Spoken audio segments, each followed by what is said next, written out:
I think there's probably a few different reasons, and we manage for all different types of clients. So you see these reasons and these benefits play out sort of in front of your face. You can have you can have aging parents that have an old rundown home. It's a good block. It's in a good location. They've probably bought it a couple of decades ago. Do they go buy something, more of a downsizer for themselves, or do they maybe look to develop it and live in one of them and sell or rent the other one? There might be children involved that maybe get involved in the other dwelling. There's other reasons, essentially making the asset more flexible. So you might have land tax. You might be an investor. You may have land tax that's biting you. Being a landlord to an old house, can be pretty onerous at times. So get the asset, I guess, sort of activate the asset. So essentially, put the dual lock on it. You might sell one to pay down the development costs that you did incur during it, but then essentially being left with a brand new townhouse that is essentially providing a stronger yield than that old dwelling. So there are a couple of the benefits. So Pete, we've talked on our pod before, and we're trying to educate our community about purpose and its highest purpose. I mean, you talk about highest and best use. So when you are getting these sort of 700 square meter blocks, when you are doing your feasibilities on them, are you looking at 1:3 or side by side? So what are the sort of considerations that you make when you're sort of making those determinations? Yeah, great question, Ben. Essentially, people do this for a reason. They do it to essentially maximize that asset and sort of make as much money as possible is usually the North Star with these things. So, like you say, 1:3, 1:3 might be sort of a front to back type development. So one at the front and then another one and another one at the back. Getting into those sorts of things is sort of understanding the rules and regulations of that particular council. How big may those dwellings be, and what do those resales look like at the other end? So essentially stacking up all your numbers and appreciating what the outcome looks like at the end. And something that we have learned is that more isn't always more. So essentially that highest and best use analysis can often end up in a side-by-side, shared wall, maximizing, the title sizes. Just a higher spec.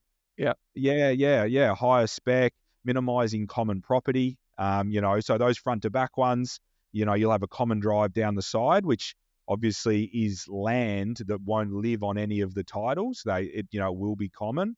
So essentially some of that title, some of that land that you have bought, which, not telling you guys anything, the land is what we're all interested. It's the appreciating asset there. So to have a big portion of that left in the common property of a development isn't that effective, I don't think. So essentially doing a dual lock side by side, no common property, give the land to the landowners that are buying it at the end is a great way to do it.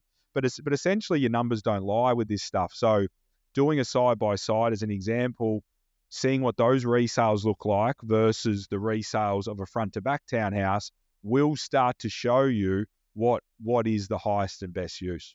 Because of the advantages of doing a dual occupancy, they can do the dual lock, they can have one to rent or to sell, depending on what's serving them by the time they get to that point, and they can live very comfortably inside a townhouse, which is much more accommodation that they've had for this time. So that's a great way to then, I guess, sort of create that flexibility inside the asset, because we've had clients that live very happily in one and then rent the other one out, and that rent might be $1,000, $1,200 a week, in some of these areas of Melbourne that you've gone from, a 3-bed, 1-bath where you're like, do I do a reno, to bang, I've got 2, 4-bed townhomes on here, and then sort of setting up that retirement plan, and building your portfolio with essentially, the one original purchase.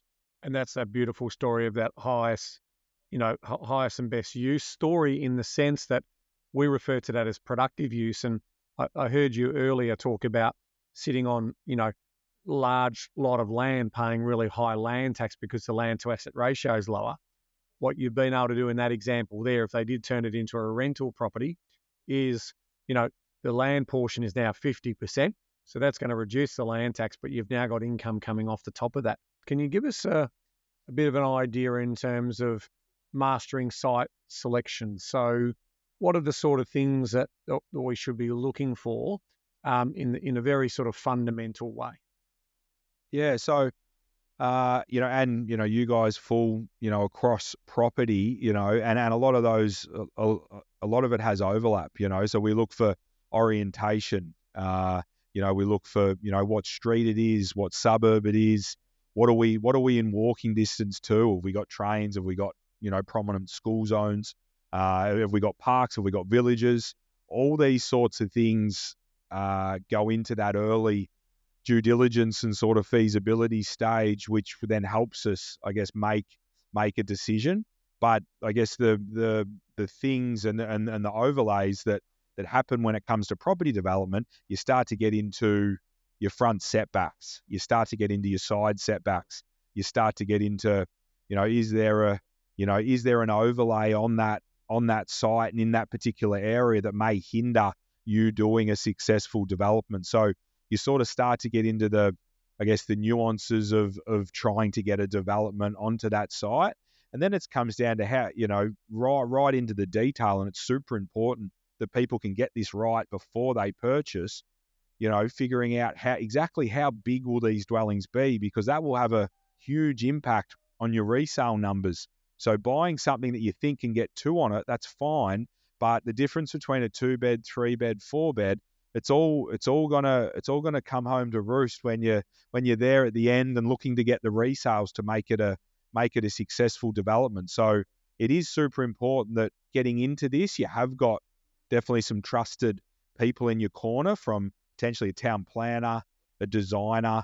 These are the type of people that will tell you what you can and can't do. And like I said, you need to know that before you put pen to paper. Yeah.